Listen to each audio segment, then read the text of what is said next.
Mis à part sa dimension économique, son importance dans la vie quotidienne, les céréales en Chine, c'est tout d'abord une affaire politique.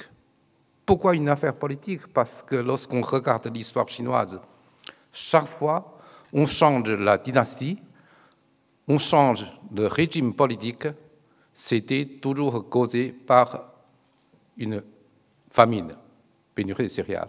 Il est important de savoir, lorsqu'on parle des céréales en Chine, c'est tout d'abord une affaire politique. Voilà. Je ne sais pas si en France, on a aussi presque la même notion ou non, mais en tout cas, en Chine, c'était comme ça lorsqu'on parle de céréales, avec un Chinois ou en Chine. Concrètement, lorsqu'on regarde les céréales en Chine, on parle plutôt des trois principales. Blé, riz, maïs, comme vous le voyez bien sur l'écran. On a une totalité à peu près 600 millions de tonnes. Exemple, la campagne 2018-2019. À l'intérieur de cette quantité, on a une production de blé à peu près 130 millions de tonnes. Après, ce sont du riz, paddy, 212 millions de tonnes, et le maïs, qui est la plus grosse production chinoise, qui représente à peu près 257 millions de tonnes. On arrive à peu près, aujourd'hui, 600 millions de tonnes des principales. Le blé, en effet, la Chine est le premier producteur mondial du blé. Comme vous le voyez bien tout à l'heure, on a à peu près 130 millions de tonnes, qui représentent à peu près 18% de la production mondiale. Le blé est la troisième céréale la plus importante de Chine, derrière le maïs, comme vous le voyez bien, maïs plus de 257 millions de tonnes, et le riz à peu près 212 millions de tonnes. La surface de blé, l'enveloppement, à peu près 24 millions d'hectares, plus ou moins de 27 et 30% dans la totalité de la surface de l'enveloppement, et à peu près 22% de la production céréalière. Et aussi, le blé représente à peu près 25% des céréales commercialisées en Chine. Lorsqu'on regarde ça, on a bien compris que plus de 90% de blé consommé sous forme de farine. Et depuis quelques années, le secteur industriel consomme progressivement de blé. En effet, ce sont des blés avec la qualité médiocre, stockés pendant plus de 5 ans, parce qu'en Chine, on a un système de réserve stratégique. On garde les trois céréales, blé, riz, maïs, le délai à peu près entre 3 et 5 ans. C'est pour ça, pour ce genre de céréales, blé, riz, maïs, au bout de 5 ans, la qualité est devenue médiocre, détériorée. Et c'est pour ça qu'on met de plus en plus de céréales de ce type-là dans la transformation industrielle. C'est aussi pour ça, par rapport à ce tableau, vous pouvez voir clairement la consommation secteur de blé est à la hausse. Enfin, on a aussi quand même un solde, 5 millions de tonnes. Si j'ose dire, il y a aujourd'hui un bon équilibre entre la production et la consommation. Ça a été baissé parce que c'est aussi une volonté du gouvernement chinois. Tout à l'heure, je vous ai évoqué qu'en Chine, il y a un système de réserve stratégique. Avant,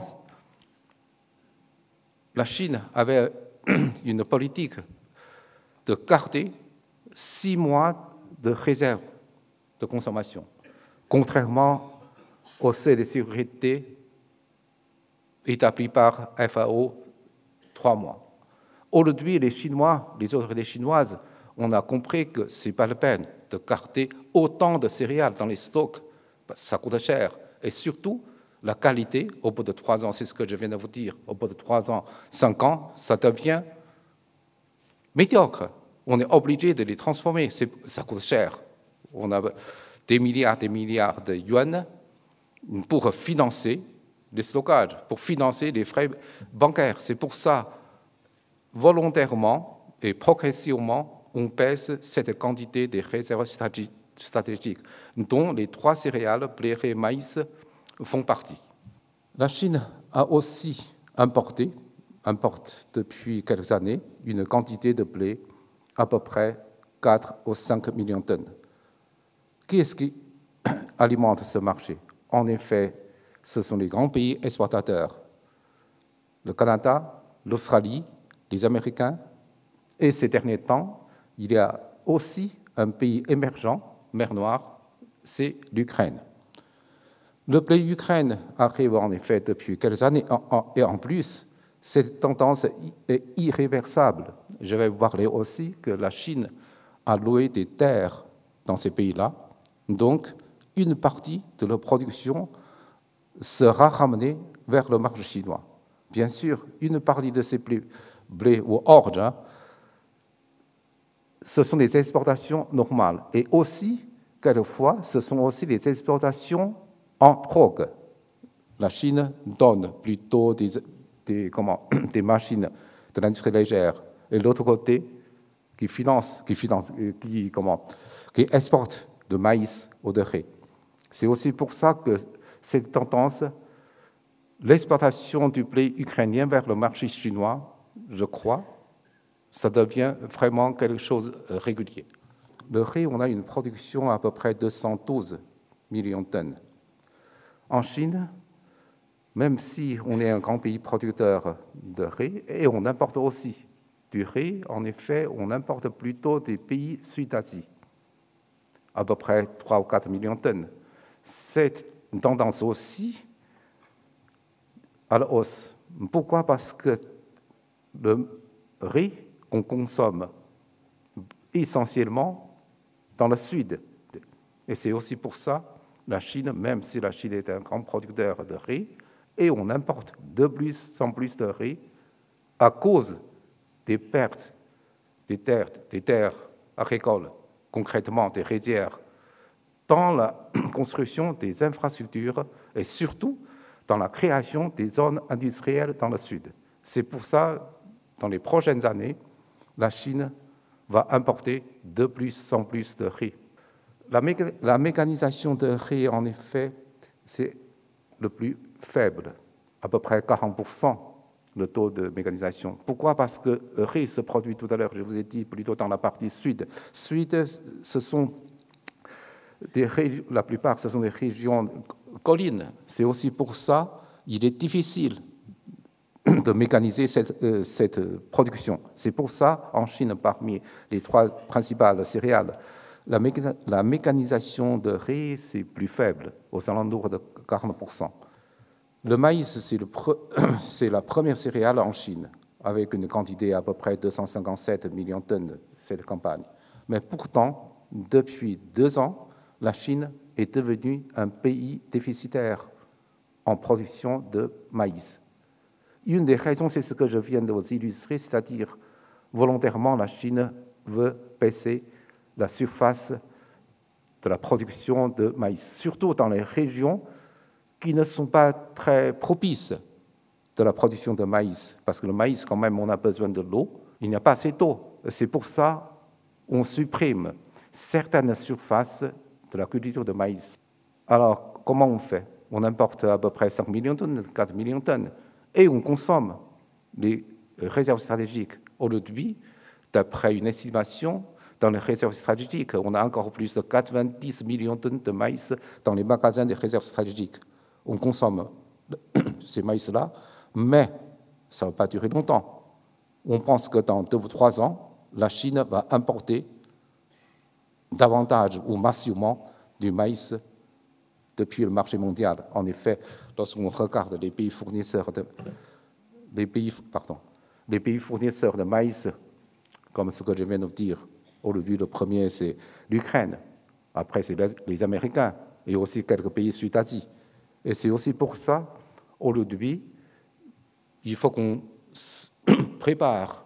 Si nous voulons exporter plus de grains sur le marché chinois. Soja, je crois que c'est très, très impressionnant. En espace de 20 ans, la Chine est devenue le premier pays importateur et consommateur de soja, comme vous le voyez bien par ce slide. Mais pourtant, le berceau de soja, c'est en Chine. Le soja, c'est chinois. Ce n'est pas comme maïs. Maïs, ce n'est pas chinois. Le blé, non. Le soja, c'est chinois. Mais pourtant, en espace de 20 ans, la Chine est devenue un grand pays, le premier pays du monde, importateur, consommateur de soja. Tout récemment, la Chine a aussi pris des engagements avec les autorités ukrainiennes pour louer certaines surfaces de cultiver de soja en Ukraine. Ça, c'est aussi, là-dessus, la Chine a aussi anticipé suite au conflit depuis 1 an et demi, conflit commercial avec les Américains, avec les Australiens et aussi avec le Canada. C'est aussi pour ça le soja, la Chine restera toujours un pays importateur de soja depuis le marché mondial. Je voulais aussi vous parler quelques spécificités géographiquement de la production chinoise. En effet, les 3 principales céréales avec le soja sont produits essentiellement dans la partie est. Comme vous voyez bien, le premier, c'est soja. Soja, c'est plutôt dans les régions avec la frontière avec la Russie. On a à peu près 16 millions de tonnes de production par rapport à plus de 110 millions de tonnes de soja. Vous voyez déjà la part qui représente l'importation des soja sur le marché chinois. Et après, le maïs. Le maïs aussi, c'est très concentré dans les 3 grandes régions propices de maïs. Par cette carte, ce que je voulais vous montrer, que les productions de ces 3 principales céréales sont géographiquement très, très concentrées. Or, souvent, dans la partie est, ce sont des régions économiquement plus développées. Autrement dit, la création des zones d'activité industrielle ou économique, en effet, c'est au détriment des terres céréalières, plus généralement des terres agricoles. La Chine est le premier pays producteur de blé et de riz, paddy, deuxième producteur en maïs. Avec production secondaire, nous avons aussi, par exemple, pour orge nue, millet commun, millet, des oiseaux, sorgho, bien sûr, avoine et avoine nue. Avoine nue, c'est plutôt dans les régions tibétaines, subplatanes, là où il fait très froid, mais c'est une petite production par rapport aux 3 principales. Quant à la ferme, la surface moyenne de ferme chinoise, c'est vraiment très faible, d'après une enquête réalisée par les professionnels internationaux. La ferme ou la surface moyenne d'une exploitation, c'est vraiment très, très limité. C'est moins d'1 hectare. On ne parle pas des fermes d'État, parce que dans les régions frontières, avec la Russie, avec la Mongolie extérieure et aussi ce côté sud, en Chine, on garde toujours ce système de ferme d'État. Ça, c'est plutôt à côté. Je parle de ça, ce sont plutôt les 3 productions que je viens de vous montrer dans la partie est. La ferme a une petite taille. Indépendamment de ça, pour avoir une productivité assez élevée, la Chine a un système de subvention. Un autre point aujourd'hui, en ce qui nous concerne, plutôt pays exportateurs de blé, ou pour les exportateurs, ou pour les exportateurs internationaux de blé, la Chine, les consommateurs chinois, changent d'habitude de consommation. Autrement dit, on consomme de plus en plus de farine de blé.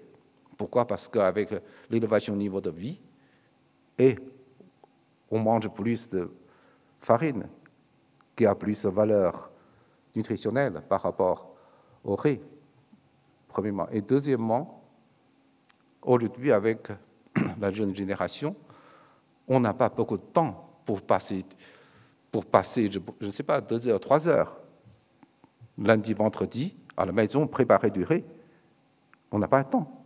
C'est pour ça, aujourd'hui, la restauration en Chine, la consommation de farine restauration en Chine représente un pourcentage assez élevé.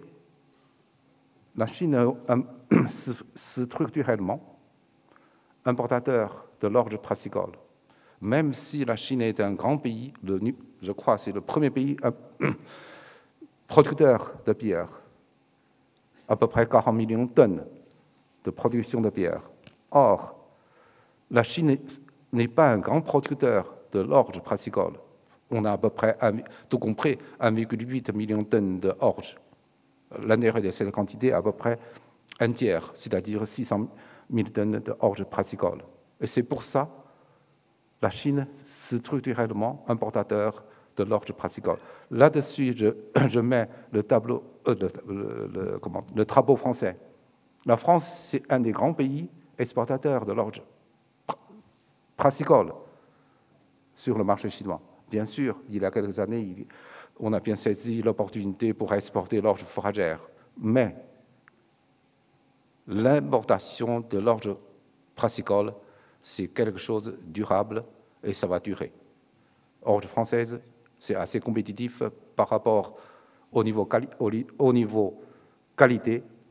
au niveau rentabilité économique pour brasseurs malteurs chinois. L'orge brassicole française, c'est quand même compétitif. En ce qui concerne les graines oléagineuses, comme vous l'avez bien, la Chine importe tout depuis le marché mondial. Tout ce que j'ai listé là, ce sont des importations qu'on a faites en 2017. Le soja, bien sûr, plus de 85% on dépend des importations, 85% de consommation, ainsi de suite pour colza, pour l'huile, palme, etc. C'est aussi pour ça que la Chine est vraiment un vrai importateur, comme ce que M. François Gibbon tout à l'heure il a expliqué, que la Chine importe des céréales et des produits oléagineux. Là-dessus, elle joue un rôle déterminant dans les équilibres des échanges mondiaux. La Chine importe cette quantité de céréales ou graines oléagineuses comme si la Chine importait de l'eau et de la surface agricole. C'est ça, je crois, c'est aussi important dans le raisonnement de ces importations. Si j'ose dire, dans les prochaines années, on a augmenté l'importation de maïs, augmenté l'importation de riz. Ce chiffre-là va continuer à grimper. Lorsque je dis ça, ce n'est pas pour vous faire peur. Au contraire, vous êtes tous négociants, exportateurs. Il faut qu'on saisisse, les exportateurs français, cette opportunité, partager ces business. Tous les ans, d'après les chiffres officiels, la Chine perd plus de 800 000 hectares de terres agricoles dans la construction des infrastructures. Oui, aujourd'hui, la Chine, au niveau de communication, c'est très pratique. Les grandes lignes des trains à grande vitesse, aérocars, chemin de fer, et aussi les grands tours pour les habitations, mais en même temps, on perd beaucoup de terres agricoles dans ces constructions, et surtout ce que je viens de vous dire, la création des zones industrielles dans le sud. C'est fascinant lorsqu'on regarde les chiffres. Lorsqu'on dit 800 000 hectares qu'on a perdus, mais en effet, je pense personnellement, c'est encore sous-estimé. Lorsqu'on regarde le problème numéro 1 en Chine, c'est le problème de l'eau. C'est un problème général dans le monde, et plus particulièrement en Chine. Pourquoi? Parce qu'aujourd'hui, lorsqu'on regarde le chiffre plus près, par habitant chinois, on a seulement un quart de l'eau de la mondiale. 2100 mètres cubes par rapport à 8000 mètres cubes la mondiale. C'est aussi pour ça, aujourd'hui, on est conscient, c'est aussi pour ça la Chine, depuis une dizaine d'années, construit des grands travaux pour conduire de l'eau du sud vers le nord. Pour vous donner un chiffre, l'année dernière, d'après le ministère du territoire chinois, ils ont dit, c'est publié sur le site, l'année dernière, 2018, on a conduit plus de 1,2 milliard de mètres cubes d'eau, de l'eau, du sud vers le nord. Vous pouvez vous imaginer jusqu'à quel point ce problème de sécheresse aujourd'hui en Chine. Et aussi, surtout aujourd'hui, un autre problème, c'est la pollution. À cause de ces usines, des nouvelles usines, ou soit des usines chimiques, soit des usines de fonderie, des trucs comme ça, ils jettent de l'eau usée dans les rivières. Ça coûte aussi très cher.